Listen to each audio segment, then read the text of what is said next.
వేదిక మీద ఉన్న దైవజనులకు, అలాగే చేరి వచ్చిన మీ అందరికీ కూడా ప్రభు అయిన క్రీస్తు నామములో నా శుభాలు, వందనాలు. ప్రభునందు ప్రియమైన దేవుని వాళ్ళారా, ఈరోజు ఒక విషయాన్ని మనం నేర్చుకుందాం.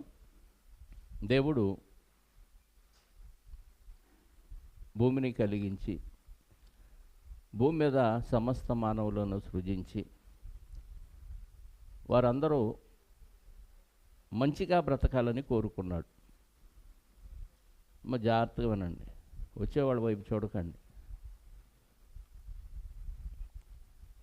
కానీ మనుషులు సాతాను యొక్క ప్రేరేపణలో పడిపోయి శరీరం యొక్కయో మనసు యొక్కయో కోరికలు తీర్చుకొనుచు, మరి దేవునికి అవిధేయంగా, దేవుడు బ్రతకమన్నట్టుగా బ్రతకకుండా ఎవరిష్టానుసారంగా వాళ్ళు బ్రతకటాన్ని పాపమని దేవుడు చెప్పాడు.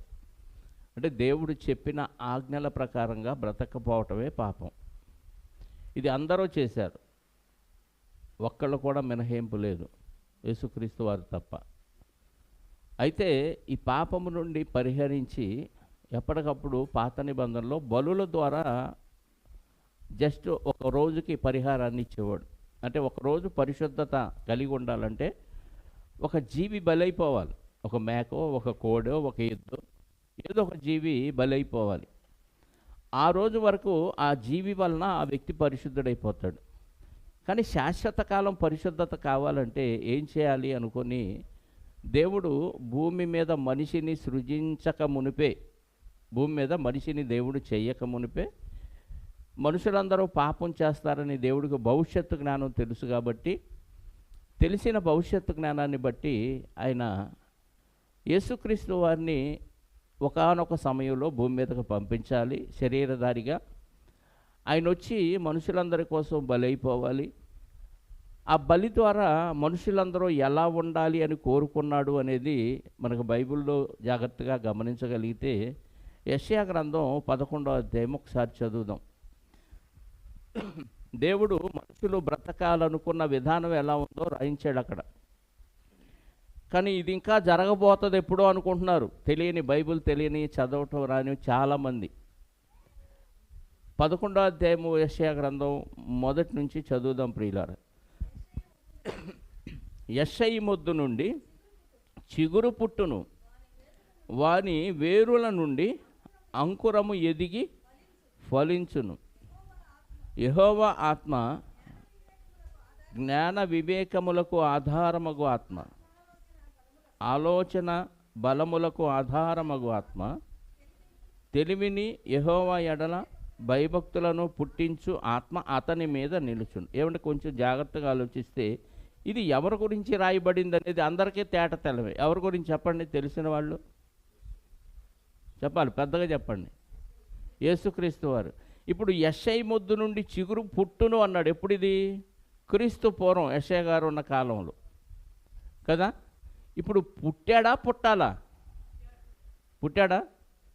పుట్టాడంటే యెషయి మొద్దు నుండి చిగురు పుట్టినప్పుడు ఏం జరిగిద్దో రాయించాడు కింద, అంతే కదా. జాగ్రత్తగా వినండి. యెషయి మొద్దు నుండి చిగురు పుట్టాలి అంటే యెషయి వారసత్వంలో, యెషయి గారి వారసత్వంలో ఒక చిగురు పుడుతుంది అని అంటే ఆయన యేసుక్రీస్తు వారు అనేది అందరికీ తెలిసిన సత్యం. ఇప్పుడు ఆయన పుట్టాడా పుట్టలేదంటే ఖచ్చితంగా యెషయి కుమారుడు, దావీదు కుమారుడైన యేసుక్రీస్తు వారు అనేది అందరికీ తేటతెల్లం. అయితే ఈ పుట్టినప్పుడు మనుషులు ఎలా ఉంటారు అనేది కొన్ని జంతువులతో పోల్చి చెప్పటం జరిగింది. దాన్ని బట్టి యేసుక్రీస్తు వారు రాజ్యపాలన చేసేటప్పుడు ఇదిగో జంతువులే ఇలా ఉంటాయి అనే భ్రమలో ఉన్నారు చాలామంది బోధకులు. కాబట్టి అది ఇంకా జరగబోయిద్ది అనే ఆలోచనలు ఉన్నారు. కానీ జరుగుతున్నదే చెప్తున్నాడు, ఇప్పుడు జరిగేదే అప్పుడు చెప్పాడు. యెషయి మొద్దు నుండి చిగురు పుట్టిందంటే యేసుక్రీస్తు వారు పుట్టాడు. ఆయన ఏమేం చేస్తాడో ఇదంతా రాస్తూ 6వ వచనం నుండి చదువుదాం జాగ్రత్తగా. తోడేలు గొర్రెపిల్ల యొద్ద వాసము చేయును, చిరుతపులి మేకపిల్ల యొద్ద పండుకొనును, దూడయు కొదమ సింహము పెంచబడిన కోడెయు కూడుకొనగా బాలుడు వాటిని తోలును, ఆవులు ఎలుగులు కూడి మేయును, వాటి పిల్లలు ఒకచోటనే పండుకొనును, ఎద్దు మేయినట్లు సింహము గడ్డి మేయును, పాలు కుడుచు పిల్ల నాగుపాము పుట్ట యొద్ద ఆటలాడును, మిడినాగు పుట్ట మీద పాలు విడిచిన పిల్ల తన చెయ్యి చాచును. ఈ నా పరిశుద్ధ పర్వతం అందంతటను ఏ మృగమును హాని చేయదు, నాశనము చేయదు. చాలండి. ఇవన్నీ జంతువులు ఇలా ఉంటాయి అనుకుంటున్నారు. అక్కడ రాయబడినది. ఇప్పుడు యేసుక్రీస్తు వారు పుడతారని రాయొచ్చుగా 11:1 అక్కడ ఏమి రాయించారు? యెషయా ఏమన్నా ముద్ద? చెప్పండి, యెషయా గారు ముద్ద కాదు. ఒక చెట్టు మొద్దు ఎండిపోతే, మొద్దయిపోతే ఆ మొద్దులో నుంచి చిగురు పుట్టటాన్ని పోల్చాడు ఇక్కడ. యెషయా గారు చెట్టు కాదు, ఎండిపోయిన మొద్దు కాదు. యెషయా గారిని ఒక చెట్టుతో పోల్చి, ఆ చెట్టు ఎండిపోయింది, అందులో నుంచి ఏ ఫలం రావట్లేదు, అలాంటి ఫలము రాని నరక వేయబడిన ఆ చెట్టు మొద్దు మిగిలితే ఆ మొద్దులో నుంచి ఒక చిగురు పుట్టిద్ది అన్నాడు. ఆ మొద్దు ఎవరంటే యెషయా గారు, చిగురు ఎవరయ్యానంటే యేసుక్రీస్తు వారు. ఆయన పుట్టినప్పుడు ఎలాంటి పరిపాలన చేస్తాడో, ఆ పరిపాలనలో మనుషులు ఎలా ప్రవర్తిస్తారో చెప్పాడు. ఆ పరిపాలనలో మనుషులు ఎలా ప్రవర్తిస్తారో చెప్పి జంతువులతో పోల్చాడు. అంతేగాని నిజంగా జంతువులన్నీ ఇలా బ్రతుకుతాయి, సింహం గడ్డి తింటది, ఇవి యాజ్ టీజ్గా తీసుకున్నారు. అవి యాజ్ టీజ్గా తీసుకుంటే మరి యెషయా గారిని మొద్దుగా తీసుకోవాలి, చిగురిని యేసుక్రీస్తు వారిగా తీసుకోకూడదు. కొన్నేమో అలా తీసుకుంటారు, కొన్నేమో ఇలా తీసుకుంటారు. అక్కడ ఉపమానంగా ఒక వస్తువుతో పోల్చి చెప్తున్నాడు. యేసుక్రీస్తు వారు బోధ కూడా అలాగే ఉంటుంది. చదువుదాం 6వ వచనంలో. తోడేలు గొర్రెపిల్ల యొద్ద వాసము చేయును. తోడేలు అనేది క్రూర మృగం, గొర్రెపిల్ల సాధు జంతు. ఈ రెండు కలిసి ఉంటాయా? గొర్రెపిల్ల దొరికితే తోడేలు ఏం చేసిద్ది? చెప్పండి, ఏం చేసిద్ది? మరి రెండు కలిసి ఒక ఇంట్లో ఎలా ఉంటాయి అంటే, ఇవి మనుషుల స్వభావాలుగా తీసుకోవాలి. తోడేలు లాంటి స్వభావం ఉన్న వ్యక్తి గొర్రెపిల్ల లాంటి స్వభావం ఉన్న వ్యక్తితో కలిసి ఉంటారు అని అర్థం. అంటే మారినప్పుడు, క్రీస్తులోనికి రానప్పుడు వీడు ఎలాంటోడు అంటే తోడేళ్ళు అంటాడు. అందరూ మంచివాళ్ళం కాదుగా మారినప్పుడు.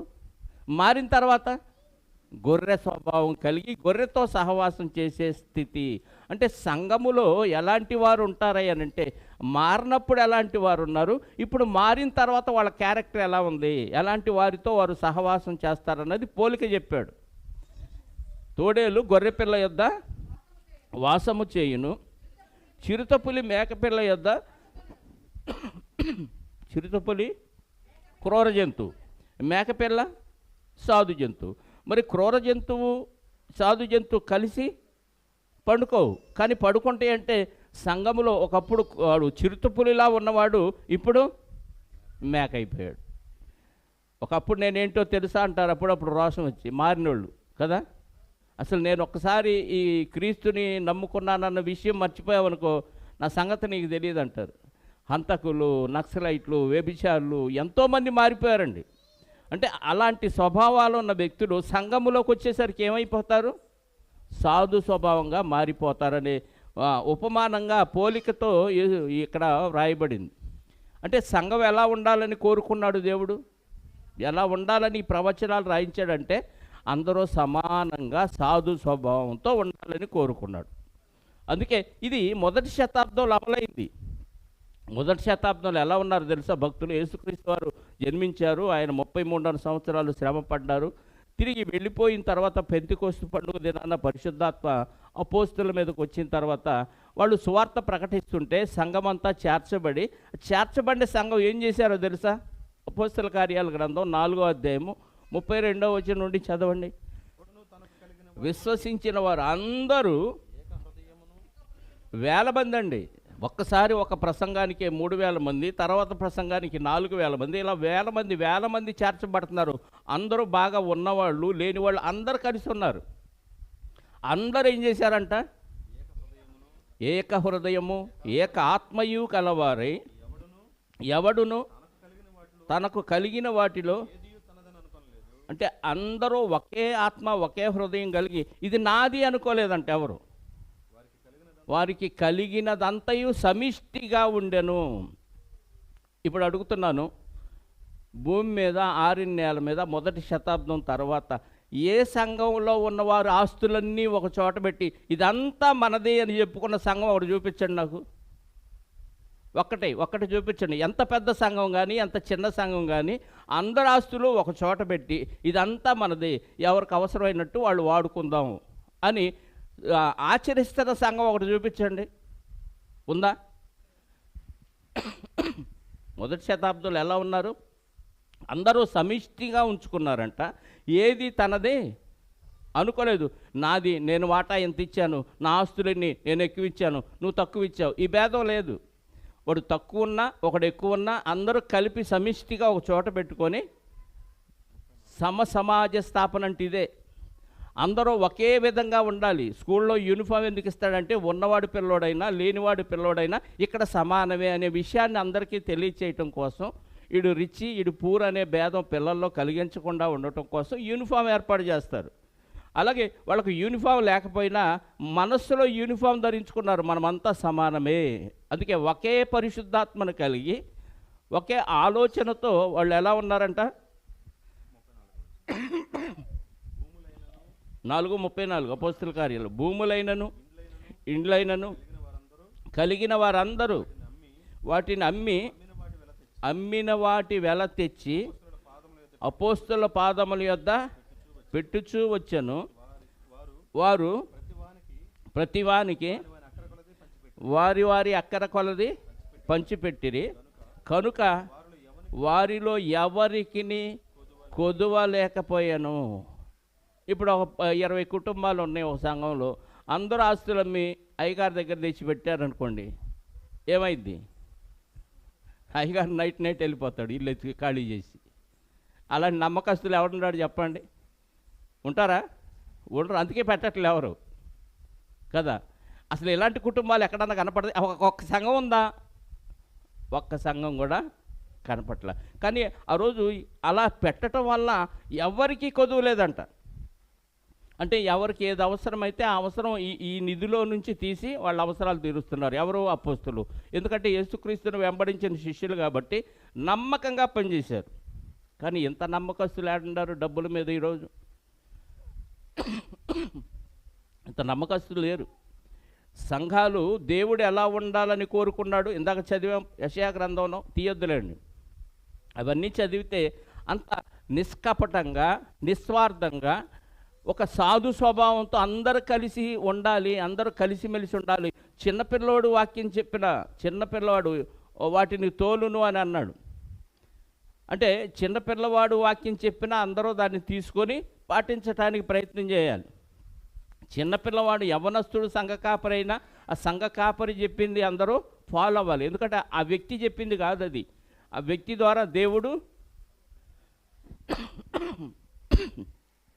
ఆ వ్యక్తి ద్వారా దేవుడు మాట్లాడుతున్నాడని, ఇది దేవుని మాటను తీసుకున్నారు వాళ్ళు.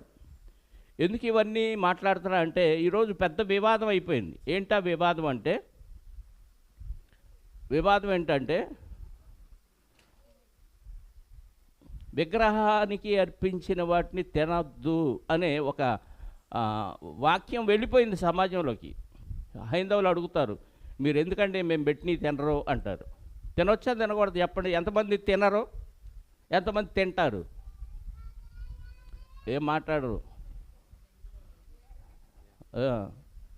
చాలామంది తినరు. ఎందుకు తినకూడదు ఎందుకు తినొచ్చు చెప్తారా? ప్రార్థన చేసుకొని తింటావు. తినొద్దా తినకూడదా? తినొచ్చు. ఎక్కువ మంది అర్థమైంది ఏంటి? తినకూడదనే అర్థమైంది. ఎందుకంటే అమ్మో విగ్రహం ముందు పెట్టి తీసుకొస్తే ఏమైద్ది?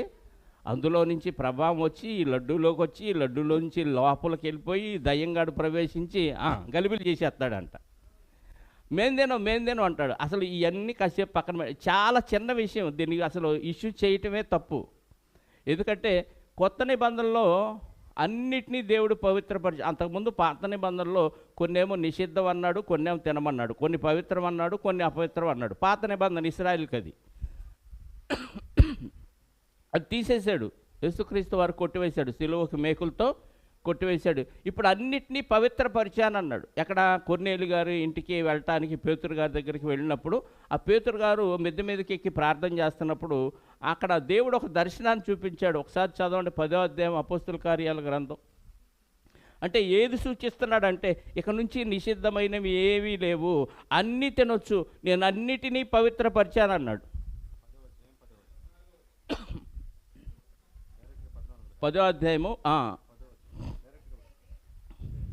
14 చదువుదాం, 13 నుంచి చూద్దాం. అప్పుడు పేతురు, అంటే విషయం అర్థం కావాలంటే ఆయన పైన మిద్దె మీదకి వెళ్ళి ప్రార్థన చేస్తున్నాడు. ఆకాశం నుంచి ఒక 4 చెంగుల దుప్పటి వంటి ఒక దానిలో భూమి మీద ఉన్న జంతువులు, పక్షులు, పురుగులు, పవిత్రమైన అపవిత్రమైన అన్ని దానిలో పెట్టి భూమి మీదకు దించాడు ఆకాశం నుంచి దేవుడు. ఇప్పుడు పేతురు వాటిని చంపుకొని తినన్నాడు. అప్పుడు పేతురు గారు ఏమన్నాడు చూడండి. అయితే పేతురు, వద్దు ప్రభువా, నిషిద్ధమైనది అపవిత్రమైనది ఏదైనాను నేను ఎన్నడూ తినలేదని చెప్పగా, దేవుడు చెప్పిన మాట నోట్ చేసుకోండి, 15వ వచనం, దేవుడు పవిత్రము చేసిన వాటిని నీవు నిషిద్ధముగా ఎంచవద్దు. దేవుడు ఏం చేశాడంట? అన్నిటినీ పవిత్రం చేశాడా? అక్కడ ఏవేవి ఉన్నాయి? చెప్పండి. 12వ వచనం, అందులో భూమి యందుండు సకల విధములైన చతుష్పాద జంతువులు, అంటే 4 కాళ్ళతో నడిచే జంతువులు, ప్రాకు పురుగులు, ఆకాశ పక్షులు ఉండెను. అంటే భూమి మీద ఉన్నవన్నీనా? అన్నీ ఉన్నాయా? అన్నీ ఉన్నాయి. అప్పుడు అన్నిటిని ఏం చేశాడు దేవుడు? పవిత్రపరిచాను. ఇప్పుడు దేవుడు పవిత్రం చేసిన వాటిని నువ్వు నిషిద్ధంగా ఎంత వద్దంటే ఆయన తినలేదు. ఇలా ఎన్నిసార్లు జరిగిందంట? 16వ వచనం, ఇలాగూ ముమ్మారు జరిగింది. అంటే 3 సార్లు దేవుడు ఆ మాట పలికాడు. అయినా పేతురు గారు తినలేదు. ఎందుకంటే ఆచారాల్లో వచ్చిన ఆయన, ఇశ్రాయేలీలు ఎవరు, యూదులు ఎవరు అపవిత్రమైనవి తినకూడదు, తింటే పాపం, వాడు జనుల్లో నుంచి కొట్టివేయబడతాడని ఉంది కాబట్టి వాటిని తినరు. అలాంటిది ఇప్పుడు దేవుడు ఏమన్నాడు ఇక్కడ? అన్నిటినీ పవిత్రపరిచాను అన్నాడు. అంటే కొత్త నిబంధనలో ఒక విషయాన్ని తెలియచేయటానికి దేవుడు ముందుగానే పేతురుకి ఇదిగా చెప్పాడు. ఏంటయ్యే విషయం అంటే, ఒకప్పుడు దేవుడు ఇశ్రాయేలీయులకి మాత్రమే దేవుడుగా ఉన్నాడు, అన్ని జనులకు దేవుడుగా లేడు. కాబట్టి ఇప్పుడు అన్ని జనులను కూడా నేను నా సన్నిధికి చేర్చుకుంటున్నాను. అందరూ ఒకటే సంఘంలో ఇశ్రాయేలీయులు అన్ని జనులు కలిసి ఉండాలి అనే ఉద్దేశంతో అపవిత్రమైన వారిని కూడా పవిత్రపరుస్తున్నాను అని తెలియచేయటానికే ఇది ముందుగానే పేతురు గారికి చెప్పాడు. తర్వాత పేతురు గారు ఆ కొర్నేలి గారి ఇంటికి వెళ్ళటం, అక్కడ వాక్యం చెప్పటం, వాక్యం చెబుతూ ఉండగానే పరిశుద్ధాత్మ అన్ని జనుల మీదకి రావటం, వెంటనే వాళ్ళు భాషలతో మాట్లాడటం, ఇదంతా జరిగిపోయింది. వెంటనే వాళ్ళు కూడా బాప్తీసం తీసుకున్నారు. ఇప్పుడు పేతురు గారికి కన్ఫ్యూజన్, అదేంటి దేవుడు ఇశ్రాయేలుకే దేవుడు కదా, అన్ని జనుల మీదకి పరిశుద్ధాత్మ రావటం ఏంటని కన్ఫ్యూజ్ అయిపోయి, ఓహో దేవుడు న్యాయవంతుడు అని ఒక పదాన్ని వ్రాయటం జరిగింది. 10వ అధ్యాయం 35వ వచనం, 10:34, దేవుడు పక్షపాతి కాదని నిజముగా ఎవరంటున్నారు ఈ మాట? పేతురు గారు అంటున్నాడు. దేవుడు పక్షపాతి అనుకున్నాను అంటే పేతురు గారికి కూడా ఏముంది, ఇశ్రాయేలునే కాపాడాడు దేవుడు, ఆ అన్ని జనులను వదిలేశాడంటే అని ఒక ఫీలింగ్ పేతురు గారిలో కూడా ఉంది. ఇప్పుడు అర్థమైపోయింది, నిజంగా దేవుడు పక్షపాతి కాదు. ప్రతి జనములోను ఆయనకు భయపడి నీతిగా నడుచుకుని వారిని ఆయన అంగీకరించును. ప్రతి జనములు అంటే ఇక యూదుడు లేడు, ఏమీ లేదు, ప్రతి జనములో నీతిగా ఎవరు నడుచుకుంటాడో వాళ్ళందరినీ స్వీకరించాడు. ఈ విషయం పేతురు గారికి అర్థమైంది. అంటే అందరినీ పవిత్రపరచడానికి నేను ఇష్టపడ్డాను, అందరి కోసమే ఇదిగో నా కుమారుడైన యేసుక్రీస్తు వారిని బలిగా అర్పించడానికే భూమి మీదకి పంపించానని అక్కడ క్లారిటీ ఇచ్చేశాడు. ఇప్పుడు విగ్రహానికి అర్పించి తినొద్దు అనే ఆలోచన ఎందుకు వచ్చిందంటే, అక్కడ కొన్ని పదాలు కన్ఫ్యూజ్ చేస్తున్నాయి, దాన్ని బట్టి వాళ్ళు అలా ఫీల్ అయ్యారు. ఒకటి, అపోస్తల కార్యాల గ్రంథం 15వ అధ్యాయం,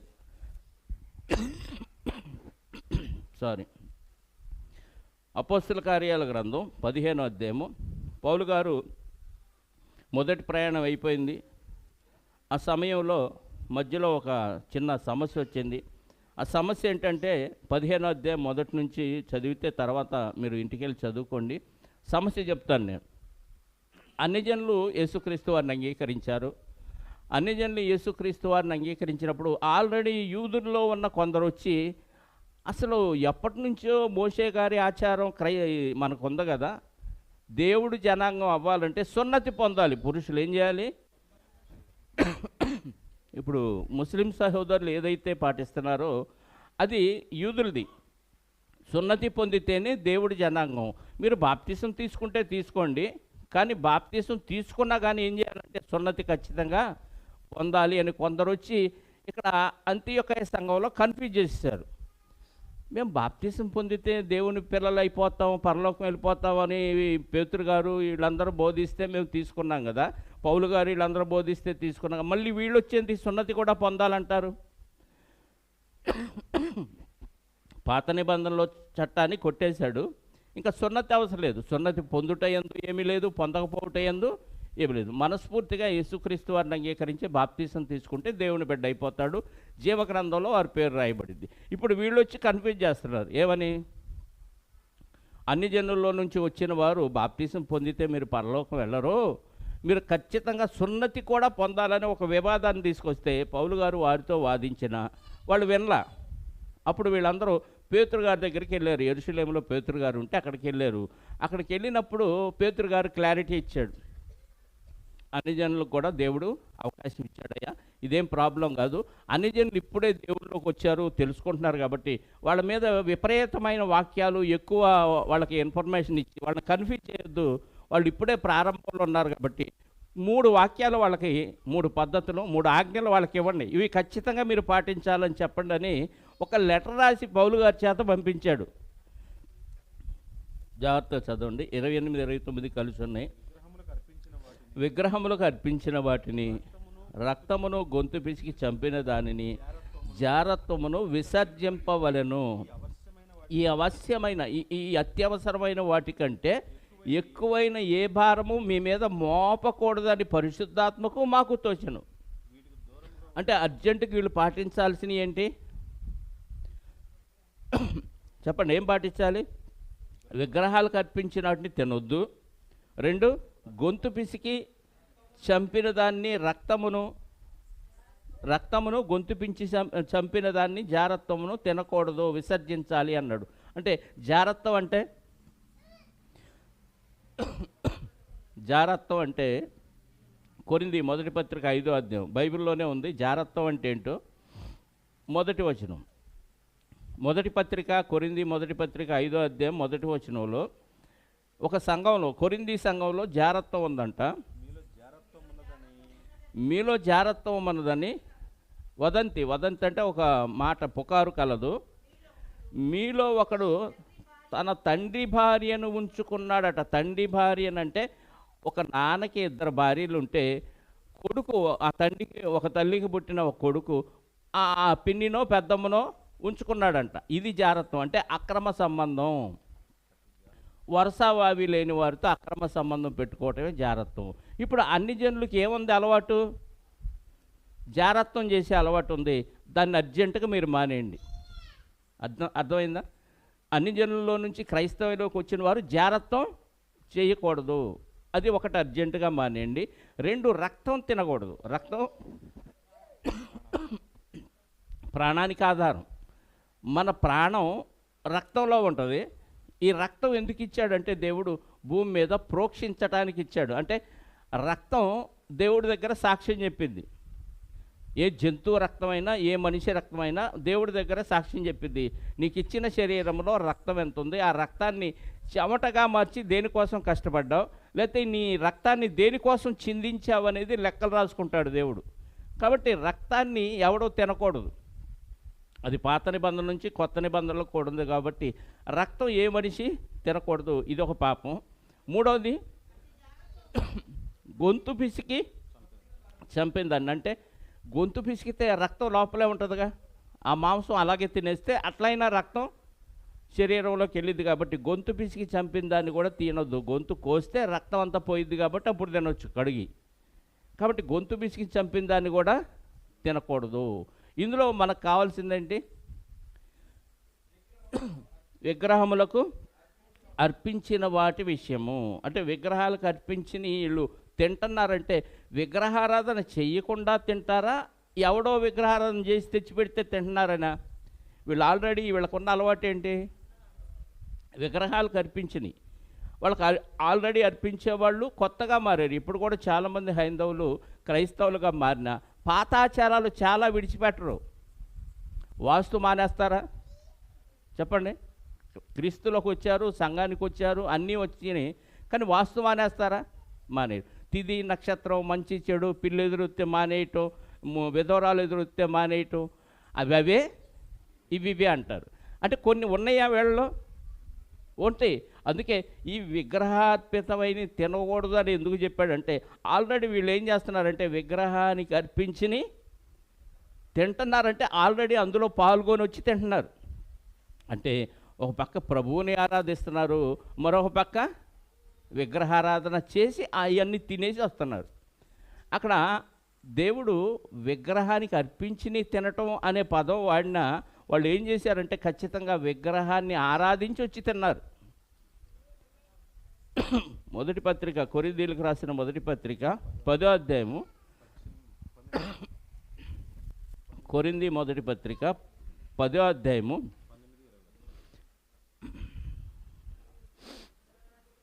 16 నుంచి చదువుదాం, 14 నుంచి చదువుదాం. కాబట్టి నా ప్రియులారా, విగ్రహారాధనకు అన్నాడు ఇక్కడ. అంటే ఈ సంఘంలో వీళ్ళు ఏం చేస్తున్నారు చెప్పండి? ఈ కొరింథీ సంఘంలో చాలామంది అన్ని జనుల్లోంచి వచ్చిన వాళ్ళు ఉన్నారు.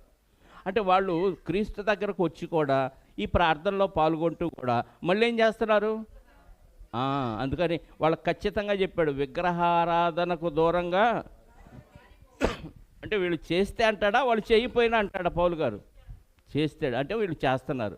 ఇటు ప్రభువు దగ్గరకు వస్తున్నారు, మళ్ళీ వెళ్ళి విగ్రహారాధన చేస్తారు. అదంటే బంధువులు ఫీల్ అవుతారు కదండి, చేయకపోతే ఎట్టా అని అక్కడికి వెళ్ళి దండం పెడతారు, ఇక్కడికి వచ్చి దండం పెడతారు.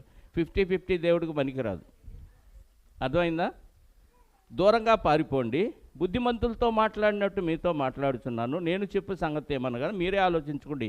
మనము దీవించు ఆశీర్వచన పాత్రలోనిది త్రాగుట క్రీస్తు రక్తంలో పాలు పుచ్చుకొనుటయే కదా. అంటే ప్రభు రొట్టె రసం తీసుకుంటాం కదా, ఏంటంటే అది క్రీస్తు రక్తం, క్రీస్తు శరీరం. అంటే ఊరికే రొట్టెని తీసుకుంటాం, ఊరికే ద్రాక్ష రసం తీసుకుంటారా? తీసుకునేటప్పుడు మనం ఏం చేసి తీసుకోవాలి తెలుసా? కొన్ని సంఘాల్లో నెలకిస్తారు, కొన్ని సంఘాల్లో 6 నెలలకు ఇచ్చేవాళ్ళు కూడా ఉన్నారు. దాని విలువ తెలియలేదు, ఎందుకు ఇవ్వాలో వాళ్ళకి అర్థం కాలేదు. ఖచ్చితంగా చెప్తున్నాను, అది ఎందుకు ఇవ్వాలో తెలుసా? ఇచ్చినాక ఏం చేయాలో తెలుసా? చాలామందికి తెలియదు. ఏ సంఘాల్లో చెప్పరండి ఇది, 100% చెప్తాను. చాలా పెద్ద పెద్ద సంఘాల్లో కూడా నెలకోసారి ఇచ్చేవాళ్ళు ఉన్నారు సంస్కారం పేరుతో. మరి మిగతా రోజులు సంస్కారం లేదా? ఉందా? మరి ఆ రోజే సంస్కారం ఏంటి? అర్థమైందా? ఎందుకు ఇవ్వాలో చెప్పండి. ఒకసారి 11వ అధ్యాయంలోనే ఉంది, పక్కనే అధ్యాయం 24వ వచనం నుండి 23 నుంచి పౌలు గారు ఆ కొరింథీ సంఘస్థులకు చెప్తున్నాడు, నేను మీకు అప్పగించిన దాన్ని ప్రభు వల్ల పొందాను. ప్రభు అయిన యేసు తాను అప్పగింపబడిన రాత్రి ఒక రొట్టెను ఎత్తుకొని కృతజ్ఞతాస్తుతులు దేవునికి చెల్లించి దానిని విరిచి, ఇది మీ కొరకైన నా శరీరము, నన్ను జ్ఞాపకము చేసుకోవటానికి దీన్ని చేయమన్నాడు. అంటే ఆ రొట్టె ఇచ్చినప్పుడు ఏం జ్ఞాపకం రావాలి? ప్రభువారి శరీరం జ్ఞాపకం రావాలి. అంటే నా కొరకు విరువబడింది, ఆయన ఏ పాపం చేయకపోయినా నా పాపాలు ఆయన మీద మోపబడి అన్న ఈ విషయాలన్నీ గుర్తొచ్చి ఆ రొట్టెలో చేయాలి. రొట్టె కదా నిలిస్తే ఉపయోగం ఏమి లేదు. రైట్. ఆ ప్రకారమే భోజనమైన పిమ్మట ఆయన పాత్రను ఎత్తుకొని, ఈ పాత్ర నా రక్తం వలనైన క్రొత్త నిబంధన, మీరు దీనిలోని తాగునప్పుడల్లా నన్ను జ్ఞాపకం చేసుకుంటాకై దీన్ని చేయుడని చెప్పాను. అంటే పాత్రలో తాగినప్పుడు ప్రభువు ఎలా రక్తాన్ని కార్చాడు, ఎవరి కోసం కార్చాడు, ఆ రక్తంలో పాపం ఉందా, ఇవన్నీ జ్ఞాపకం రావాలి. ఓకే. తిని తాగిన తర్వాత ఏం చేయాలి? మీరు ఈ రొట్టెను తిని ఈ పాత్రలో తాగునప్పుడల్లా ప్రభువు వచ్చే వరకు ఆయన మరణమును, అంటే ప్రభు వచ్చే వరకు ఏం చేయాలి? తిని తాగి. అంటే ఎంతమంది వెళ్ళి ప్రక్కోళ్ళకి ప్రకటిస్తున్నారు చెప్పండి రొట్టె రసం తీసుకున్న తర్వాత? ఎవరు చేయట్లా. అంటే ఈ విషయంలో కూడా మనుషులు ఏం చేస్తున్నారు? సంఘములో దేవుడు ఉండాలి అనుకున్న విధానంలో ఎవరూ లేరు. ఎవరో ఏ ఆస్తులు అమ్ముకొని అపోస్తుల పాదాల దగ్గర పెట్టినట్టుగా నాకేమొద్దు అంతా దేవుడే దేవుడని దేవుడి దగ్గర పెట్టిన భక్తులు ఎవరూ లేరు. ప్రభు శరీరం, ప్రభు రక్తం తీసుకొని కూడా, ఆయన జ్ఞాపకం చేసుకొని కూడా బయటికి వెళ్ళి సువార్త ప్రకటించి మళ్ళీ సంఘంలోకి వచ్చి చేసే భక్తులు పెద్దగా లేరు. ఇవన్నీ తప్పులే చేస్తున్నాం. అలా ప్రకటించకుండా మళ్ళీ వారం వచ్చేలేక మళ్ళీ అందులో చేస్తే ఏమైందో తెలుసా? 27వ వచనం. కాబట్టి ఎవడు అయోగ్యముగా ప్రభువు యొక్క రొట్టె తిను. అయోగ్యం అంటే ఎవరికి చెప్పకుండా వచ్చి మళ్ళీ రొట్టెలో చేసాడు. ఈ వారం అంతా ఖాళీగా ఉండి సొంత పనులు చేసుకొని మళ్ళీ వారం వచ్చి ఏం చేశాడు? మళ్ళీ పళ్ళలో పాల్గొన్నాడు. రొట్టెని తీసుకుంటున్నాడు, ద్రాక్షరసం తీసుకున్నాడు, అయిపోయింది. జ్ఞాపకం చేసుకున్నది వెళ్ళి బయట ప్రకటించట్లా. దీన్నే అయోగ్యత అంటాడు. ఎవడు అయోగ్యముగా తినునో లేక అయోగ్యముగా ఆయన పాత్రలోని తాగునో వాడు ప్రభువు యొక్క శరీరాన్ని గూర్చి రక్తమును గూర్చి అపరాధియగును. అంటే ఈ విషయంలో అందరూ అపరాధులయ్యారా? అందరూ అపరాధులయ్యారు. కాబట్టి ఎవడికి వాడు తన్ను తాను పరీక్షించుకొని అలాగు చేసి ఆ రొట్టెను తిని ఆ పాత్రలోనిది త్రాగువలను. ప్రభు శరీరం అని వివేచింపక తిని తాగువాడు తనకు శిక్షావిధి కలుగుటకే తాగుచున్నాడు. నీ నాశనానికి నువ్వే తింటున్నావు, నీ నాశనానికి నువ్వే తాగుతున్నావు. ఎవరో సువార్త ప్రకటించట్లా ఇందులో చేయవేసి, అది మా పని కాదు, పాస్టర్ గారి పని అని విడిచిపెట్టారు. ఇక్కడ కొరింథీ సంఘంలో భక్తుల గురించి ఆయన మాట్లాడుతూ ఏమన్నాడంటే, మీరు ప్రభు యొక్క ఆశీర్వచన పాత్రలోని తాగి మళ్ళీ వెళ్ళి విగ్రహారాధనకు పెట్టింది తింటున్నారేంటి? విగ్రహ సంబంధమైన వాటిలో కూడా పాలుభాగస్తులు అవుతున్నారు. ఏంటంటే వీళ్ళు విగ్రహారాధన చేసి అందులో పదార్థాలు తిని మళ్ళీ ఇక్కడికి వచ్చి రొట్టె రసం తింటున్నారు. అన్ని జనులు కదా వీళ్ళు. ఏమంటున్నాడు చదవండి, 10వ అధ్యాయము కొరింథీ మొదటి పత్రిక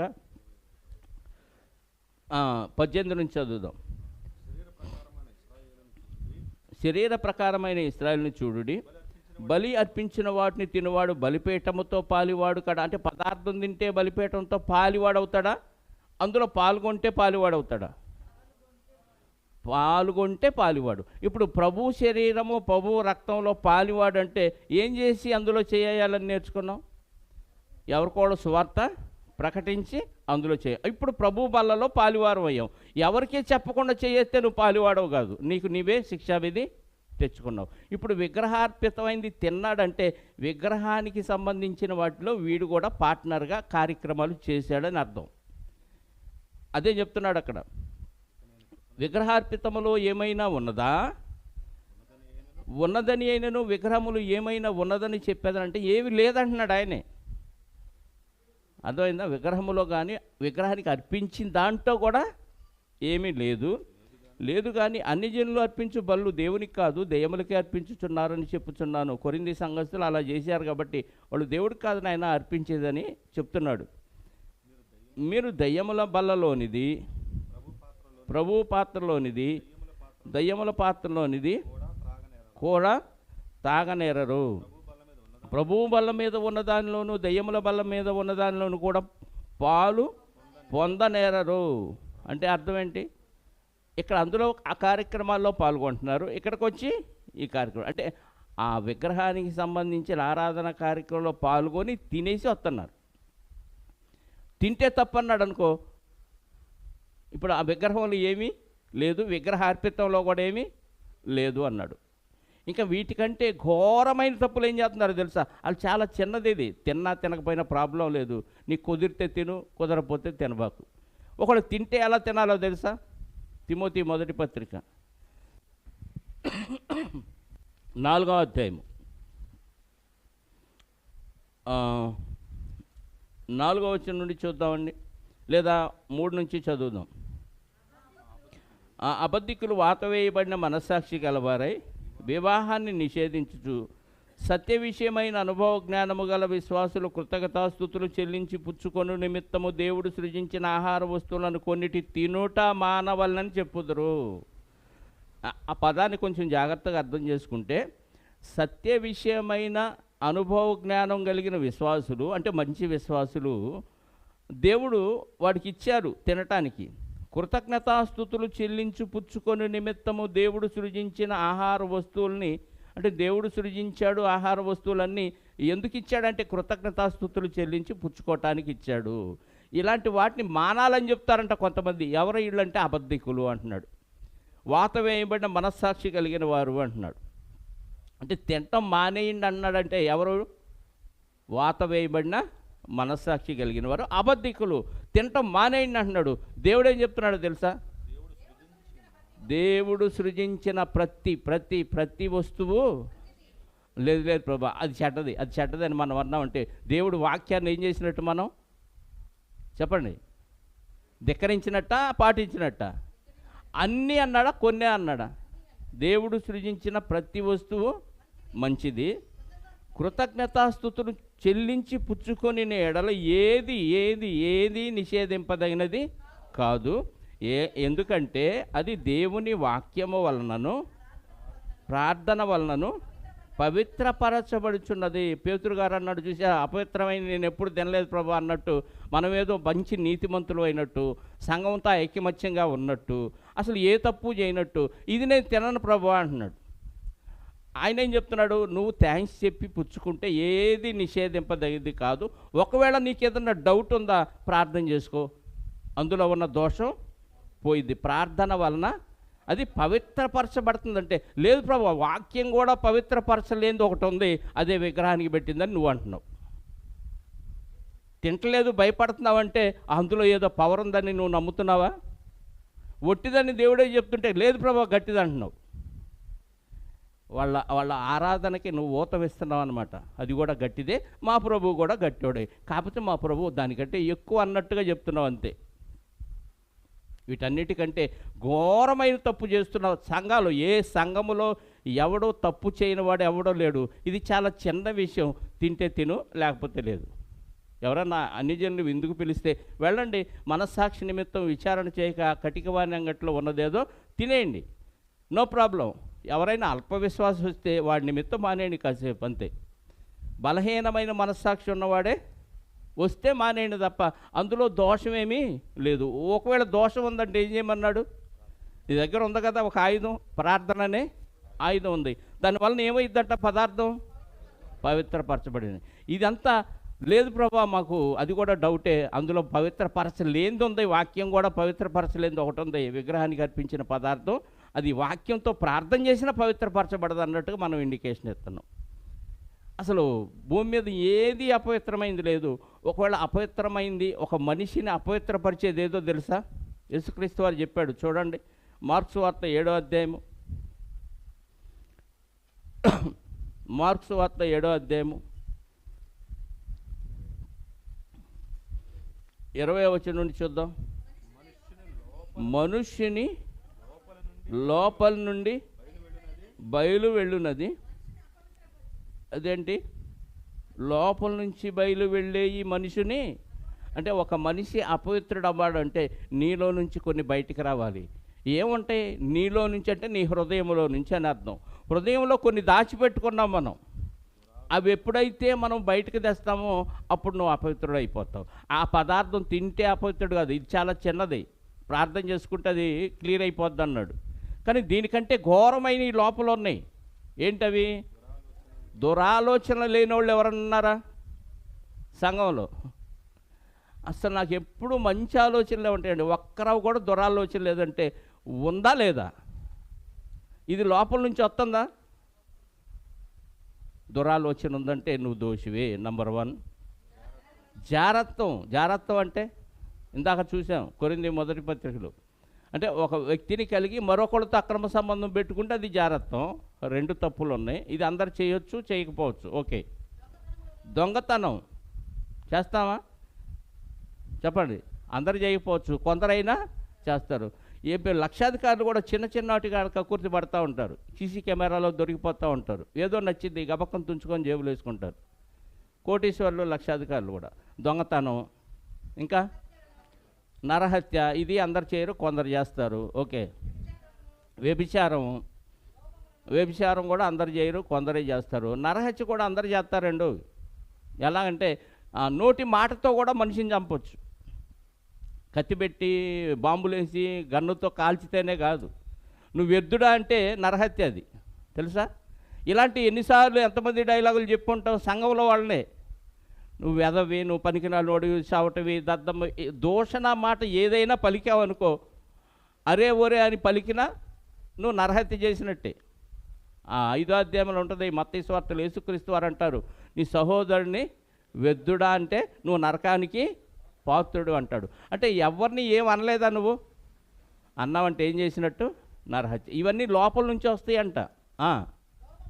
లోభములంటే పిసినారితనం అండి, పిసినారితనం. అప్పుడేమో చరస్థిరాస్తులు అమ్మి అపోస్తుల పాదాల దగ్గర. ఇప్పుడు మన దగ్గర ఇంట్లో ఎక్కువ ఉంటుందా, కానుకలు పెట్టలు ఎక్కువ వేస్తామా? ఈ విషయాలు అందరూ పిసినారులోనే, లోబులేనా? మినహాయింపు ఏమైనా ఉందా చెప్పండి? ఇంట్లో ఎక్కువ ఉంటుందా, కానుకలు పెట్టలు ఎక్కువ వేస్తామా? సరే, సహాయం చేసాం, మన దగ్గర ఎక్కువ దాచిపెట్టుకొని కొద్దిగా సహాయం చేస్తామా? ఎదుటోడికి, బట్టలు లేనోడికి బట్టలు, ఆహారం లేనోడికి ఆహారం, ఇదంతా కొద్దిగా చేస్తామా? మన దాంట్లో ఉన్నదాని అంతా చేస్తామా? మరి ఇక్కడ ఏముంది? పిల్లలకు కొనాలంటే ఎంత ఖర్చు అయినా పర్లేదు, అప్పు చేసి అయినా కొనేస్తాం. బయటోడికి కొనాలంటే కొద్దిగా బేరసారాలాడి చీపులో తక్కువలో ఏదో ఒకటి అడ్జస్ట్ చేస్తాం. దీన్ని ఏమంటారు? లోభత్వం అంటారు. ఇంకేమన్నా అక్కడ? చెడుతనములు, కృత్రిమములు, కామ వికారము, మత్సరం. ఇది అందరిలో ఉంటుందండి కామన్గా. మత్సరం అంటే కుళ్ళు, చెడ్డ కళ్ళు అని ఉంది కదా. కుళ్ళు లేని వాళ్ళు ఉన్నారా? వాడు ఎంత గొప్పవాడు, ఎంత అందంగా ఉన్నా, ఎంత చక్కగా ఉన్నా, ఎంతో కొంత లోపల కుళ్ళు అనేది ఉంటుంది. ఇవన్నీ ఎక్కడి నుంచి ఉన్నాయి? హృదయంలో ఉన్నాయి. ఇవన్నీ లోపల పెట్టుకొని ఇవన్నిటినీ తీసేసుకోకుండా అమ్మమ్మమ్మ విగ్రహానికి పెట్టిన తింటే మహాపాపం అన్నట్టు, అసలు ఏ తప్పు చేయనోడు ఇదొక్కటే చేయకుండా మానేసినట్టు. చాలామంది అడుగుతారండి, పాస్టర్ గారు ఫోన్లు చేసి, మరి అక్కడ పిలిచారండి మా బంధువులు, వెళ్ళి తినొచ్చా తినకూడదా అంటారు. అసలు ఇవన్నీ పాటించారు వాళ్ళు? ఇవన్నీ పాటిస్తారంటే అవన్నీ పాటించరు. ఇవన్నీ చేస్తూనే ఆ ఒక్కటి మాత్రం అమ్మో మహాపాపం అన్నట్టుగా దాన్ని మాత్రం అడుగుతారు క్వశ్చను. ఇంకేమున్నాయి అక్కడ? దేవదూషణ, అహంభావము, అవివేకము ఇవచ్చును. ఈ చెడ్డవన్నీ లోపలి నుండి బయలు వెళ్ళి మనుష్యుని, నువ్వు అపవిత్రుడు అవటానికి నీలోనే చాలా ఉన్నాయి. ఫుల్ స్టాక్ ఉంది గోడౌన్లో. ఇవన్నీ లోపల పెట్టుకొని ఆ ఒక్కటే అడక్కు, ఆ ఒక్కటే తినంటే ఉపయోగం ఏముంది చెప్పండి? ఇంకో విచిత్రమైన విషయం చూపించమంటారా? ఇక దీనికి ఇంకా తిరుగులేదు. ప్రతి సంఘములో అందరూ విగ్రహారార్పితమైన తిన్న పదార్థాలు తిన్న దానికంటే ఘోరమైన తప్పులు ఎంతమంది చేస్తున్నారో, బోధకుడి దగ్గర నుంచి విశ్వాసి వరకు. చూపిస్తాను చూడండి. కొరింథీ మొదటి పత్రిక 5వ అధ్యాయము. దీన్ని దాటి వెళ్ళి అప్పుడు అవి తినండి, తినకూడదంటే మానేయండి. 5వ అధ్యాయము 12వ వచనం నుండి చూద్దాం. 9 5వ అధ్యాయము 9వ వచనం నుండి, జారులతో సాంగత్యము చేయవద్దని. అంటే పౌలు గారు కొంతమందితో సహవాసం చేయొద్దు అంటున్నాడు. ఎవరు వాళ్ళు? అక్రమ సంబంధాలు పెట్టుకున్న వాళ్ళు ఉన్నారా, వాళ్ళతో మీరు సహవాసం చేయొద్దని పత్రికలో రాశాడంట. అయితే ఎవరు వీళ్ళు అనేది ఎక్కడున్న వాళ్ళు? సంఘంలో ఉన్నవాళ్ళ, బయట ఉన్నవాళ్ళని క్లారిటీ ఇస్తున్నాడు. అయితే ఈ లోకంలో ఉన్నారు చూసారా, సంఘంలోకి రాకుండా లోకాచారాలు, లోక సాంప్రదాయాలు అన్నిలు అనమాట. ఈ లోకపు జారులతోనైనను, లోకంలో పిసినారోళ్ళతోనైనను, దోచుకొని వారితోనైనను, విగ్రహారాధికులతోనైనను ఏమాత్రం సాంగత్యము చేయవద్దని కాదు. అంటే చేయమన్నాడా వద్దన్నాడా?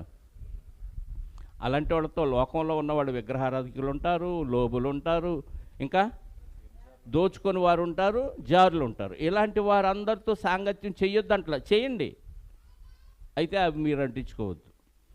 అలా అయితే మీరు లోకంలో నుండి మేము చేయమయ్యా వాళ్ళతో అంటే నువ్వు అడవులకు పారిపో అంటాడు. లోకంలోనే ఉండాలి, అలాంటి వాళ్ళ మధ్య ఉండాలి, నువ్వు పాపం అంటించుకోకుండా బతకాలి. అయితే ఈ లక్షణాల కంటే ఇంకా ఎక్స్ట్రా క్వాలిఫికేషన్లు ఉన్న వాళ్ళు సంఘంలో ఉన్నారు. ఇప్పుడు వాళ్ళతో వద్దంటున్నాడు, జాగ్రత్తగా చదవండి. ఇది ప్రతి సంఘములో ఈ క్యారెక్టర్లు ఉన్నవాళ్ళు బోల్డ్ మంది ఉన్నారు. ఈ క్యారెక్టర్ లేని సంఘం ఒకటి చూపించండి నాకు. చదవండి ఇప్పుడు 11వ వచనం. ఇప్పుడైతే సహోదరుడు అనబడిన వాడు ఎవడైనా అంటే సంఘంలో ఉన్నవాడా బయటోడా? చెప్పండి. సంఘంలో ఉన్నవాడేనా? ఎవడైనాను జారుడుగా కానీ, అంటే సంఘములో ఉన్నవాడు జారత్వం చేస్తాడా? సంఘాల్లో ఉన్నారా లేదా అక్రమ సంబంధాలు పెట్టుకున్న వాళ్ళు? ఉన్నారు. లోబి అంటే పిసినారు. అందరు లోబులేనా? నీ దగ్గర ఎంత ఉంది? కానుకల్లో ఎంత ఉంది? నీ దగ్గర ఎంత ఉంది? దేవుని సేవకి ఎంత ఇస్తున్నారు? అంటే నువ్వేం చేసినట్టు? చెప్పండి. లోభత్వం చేస్తున్నావా? రైట్. విగ్రహారాధికుడు కానీ, అంటే సంఘములో ఉండి ప్రభు బలలో పాల్గొంటూ మళ్ళీ విగ్రహారాధన కూడా చేస్తున్న వాళ్ళు ఉన్నారా? సంఘంలో ఉన్నారు. తిట్టుబోతూ ఊరుకూరుకునే తిట్టేవాళ్ళు సంఘంలో ఉన్నారా? నా నోరు అసలే మంచిది కాదు, జాగ్రత్తగా ఉండంటాడు. సంఘంలో ఉన్నారా ఇలాంటి వాళ్ళు? వాళ్ళ నోట్లో నోరైపోకరా బాబు, ఎందుకు తలకాయ నొప్పి, సైలెంట్గా వెళ్ళిపో అంటారు కొంతమంది. అంటే నోరేసుకొని బతికేవాళ్ళు సంఘంలో ఉన్నారా లేదా? అడిగి మామూలుగా రావు బూతులు. ఇది ప్రభు రక్తంలో కడగబడి పరిశుద్ధులుగా తీర్చబడి గొర్రెపిల్ల అది చిరుతపులి మేకపిల్ల ఏదో సహవాసం చేయను అన్నట్టుగా ఉండాల్సిన వాళ్ళు ఆడు గొర్రెపిల్ల లక్షణం, అది చిరుతపులి లక్షణం వదలలేదు, తోడేళ్ళ లక్షణం వదలలేదు అనమాట. వదరబోతులు ఉంటారు, ఊరికినే ఎగిరెగిరి పడతారు, తిట్టేవాళ్ళు తిడతారు. నేను ఒక్కడే మంచివాడిని, అందరూ పనికి మాలిన వాళ్ళని సంఘాల్లో అందరినీ తిడతా ఉంటారు. తిట్టుబోతులు ఉన్నారా సంఘంలో? ఉన్నారు. తాగుబోతులు ఉన్నారా సంఘంలో? ఇక్కడ ప్రభువు బల్లలో తాగుతారు, అక్కడికి వెళ్ళి మద్యం తాగుతారు. పాస్టర్లే తాగుతున్నారండి. పెద్ద పెద్ద సంఘాల్లో సాయంత్రం అవగానే వ్యాపారస్తులతో సిట్టింగ్ వేస్తున్నారంట. ప్రభు ద్రాక్షారసం తాగాడు, కావాలంటే మేము కూడా కొద్దిగా ఏదో అలా పుచ్చుకుంటాం. లేకపోతే వాక్యం ధ్యానించటానికి 3 రాదంట. ఇది ఒక వంక. తాగుబోతులు ఉన్నారా? ఉన్నారు. దోచుకొని వాడు ఉన్నాడా? అసలు దోచుకునేదే వీళ్ళు కదా. రైట్. ఇంకా అయ్యున్న ఎడ్ల అట్టి వానితో సాంగత్యము. ఇప్పుడు సంఘంలో ఎవరితో సహవాసం చేయాలి మనం? ఇప్పుడు సంఘం నుండి ఎవరున్నారు? ఇదిగో ఈ బ్యాచే ఉన్నారు. మరి ఎవరితో సహవాసం చేయాలి? వద్దు అన్నాడు. ఇప్పుడు ఏం చేయమన్నాడు వాళ్ళని? వట్టి వారితో సాంగత్యము చేయకూడదు, భుజింపకూడదని మీకు వ్రాయిచున్నాను. వాళ్ళతో భోజనాలు చేస్తున్నాం కదండి. ప్రేమ విందని సంఘంలో ఏర్పాటు చేసుకుంటే వీళ్ళందరూ మనతో పాటు వచ్చి తింటున్నారా లేదా? దొంగలు ఉన్నారు, లోబులు ఉన్నారు, వ్యభిచారులు ఉన్నారు, విగ్రహారాధికులు ఉన్నారు, ఇంకా లోబులు ఉన్నారు, తిట్టుబోతులు ఉన్నారు, తాగుబోతులు ఉన్నారు. ఈ లక్షణాలు ఉన్న వాళ్ళందరూ సంఘంలో ఉండి మనతో పాటు ప్రేమ విందులో పాల్గొంటుంటే వాళ్ళని వెలేయమంటున్నాడు. ఎవడు వెలేస్తాడు చెప్పండి? ఇలాంటి వాళ్ళు లేని సంఘం వాడు చూపించండి. ఇన్ని ఘోరమైన పాపాలు చేస్తూ ఆ ఒక్కటే తినొద్దండి. శాపగ్రస్తులు అయిపోతారు, దయ్యం వచ్చి పట్టుకుంటుందని బెదిరిస్తున్నారు. అసలు చాలా చిన్న విషయం కదా ఇది. విగ్రహార్పితం తినొచ్చా తినకూడదని నీ మనస్సాక్షి, ఎదుటివాడి మనస్సాక్షిని బట్టి ఇష్టమైతే తిను, లేకపోతే మానే. ఆడ మనస్సాక్షి బలహీనం అయిపోద్ది. వాడిని రక్షించడానికి నీకు అవసరమైతే ఎంత ఇష్టమైన పదార్థం అయినా మానేయమంటున్నాడు. లేదు నీకు ఇష్టం, వాడికి అర్థమైంది, తినే హ్యాపీగా, నిషేధించదనేది ఏది లేదు. ఒకవేళ అపవిత్రం ప్రభు అని అనిపించిందా, ప్రార్థన చేసుకో, థ్యాంక్స్ చెప్పు, వెంటనే అది వాక్యం ద్వారా ఏమైంది? పవిత్రపరచబడుతుంది. ఇంత మంచిగా దేవుడు వాక్యాన్ని మనకిస్తే చేయాల్సినవి చేయకుండా చేయకూడని చేస్తూ ఈ ఒక్కట మాత్రం పట్టుకొని వేలబడుతున్నారు. ఏమర్థమైంది చెప్పండి బైబిల్? ఇప్పుడు ఈ ఇట్లాంటి వాళ్ళందరూ సంఘంలో ఉన్నప్పుడు వాళ్ళతో కలిసి హ్యాపీగా భోజనం చేస్తున్నాం. ఇలాంటి వాడిని ఎవరినన్నా వెలేసాడో చెప్పండి ఒక సంఘంలో? ఎవరు వెలేశారు ఎలాంటి వాళ్ళని? ఈ లక్షణాలు ఉన్న వాళ్ళందరూ ఏదో అన్ని సంఘాల్లో కొంతమంది ఖచ్చితంగా ఉంటారు. ఏ సంఘంలో ఎలాంటి వాళ్ళు వెలేశారు? ఎవరు వెలేలా. అడు పోతే నాకు వచ్చే ఆదాయం పోయిద్దని అలాంటి వాళ్ళు దూతా ఉంటారు. కాబట్టి విగ్రహార్పితమైంది ఇష్టమైతే తిను, కష్టమైతే మానే. ఎదుటివాడు బలహీనపడతాడంటే అసలు మాంసం మానేశాను అంటాడు పౌలు గారు. భోజనం నిమిత్తం దేవుని పని పాడు చేయొద్దు అంటాడు. అసలు ఉపవాసం ఉన్నాను ఈరోజు, నేనేది తిన్నాను మానే. లేదు దేవుడు పవిత్రపరిచాడరా ఇప్పుడు అని ఈ వాక్యాలని చూపించి వాడు కూడా తినేస్తాడు, తప్పే ఉంది, అందులో ఏమీ లేదంటున్నాడు కదా. అందులో ఏమీ లేదని దేవుడే చెప్పినప్పుడు, లేదు ప్రభువా ఉంది, నీకు తెలియదని దేవుడికే మనం పాఠం చెప్పే స్థితిలోకి వెళ్ళిపోయాం ప్రియులారా. కాబట్టి ఆలోచించుకోండి, మంచి నిర్ణయం తీసుకోండి. ప్రార్థన చేసుకుందాం. ఆలస్యం అయితే మన్నించండి. పరిశుద్ధుడు అయిన మా కన్న తండ్రి, బహున్నతుడా, మీ ఘనమైన శ్రేష్టమైన నామాన్ని బట్టి స్తోత్రాలు. మీ వాక్యం ఎంతో గొప్పదయ్యా. ఈ గొప్పదైన వాక్యం సరిగా అర్థం చేసుకోలేకపోతే అపార్థం అవుతుంది. ఎంతోమంది దీన్ని శరీర సంబంధంగా ఆలోచించటం ద్వారా, స్వార్థపూరితంగా ఆలోచించటం ద్వారా మరి తప్పుడుగా వాక్యం వెలుగులోకి వచ్చింది. నేనే రైటు, వారిదే తప్పు అనే ఆలోచనతో ఒకరినొకరు కరుచుకుంటూ అరుచుకుంటూ దూషణ మాటలు పలుకుతున్నారయ్యా. అసలు నీ నోట ఏ బూతులైనను దూషణ మాటలైనను రాకూడదని మీ వాక్యం తెలియజేస్తుంది. అందును బట్టి స్తోత్రాలు. మా హృదయాలు ముందు శుద్ధి చేసుకొని లోపల నుంచి బయటికి వెళ్ళేదే నిన్ను అపవిత్రపరుస్తుంది అన్న విషయం మేము ఎరిగి, ముందు మాలో ఈ అవలక్షణాలు ఏవీ లేకుండా మమ్మల్ని మేము శుద్ధి చేసుకొని ఎదుటివారికి ఏం చెయ్యాలో అన్న విషయాలు తేటగా తెలియచేసే మనసును మా అందరికీ ప్రసాదించండి. ఈరోజు విగ్రహార్పితమైన తినొచ్చా తినకూడదు అన్న విషయంలో ఒక మంచి ఆలోచన మాకు అనుగ్రహించినందుకు మీకు స్తోత్రాలు చెల్లిస్తూ, మరి ప్రతి నెల జరుగుతున్న ఈ కూడిక ఈ నెల కూడా మీరు దిగ్విజయంగా మంచి వాతావరణాన్ని మాకు అనుగ్రహించి జరిగించినందుకు క్రీస్తు ద్వారా కృతజ్ఞతాస్తుతులు చెల్లిస్తూ, మరి మహేంద్ర వారి కుటుంబం ఏర్పాటు చేసిన ఈ కూడికలో ఎవరైతే కష్టపడ్డారో, ఎవరైతే ప్రార్థించారో, ఎవరైతే దీని గురించి ప్రయాసపడ్డారో, ఖర్చు పడ్డారో దానికి తగిన ఫలాన్ని వారికి అనుగ్రహించండి. వచ్చిన వారిని పేరు పేరున దీవించి పరసంబంధమైన ఆశీర్వాదంతో నింపండి.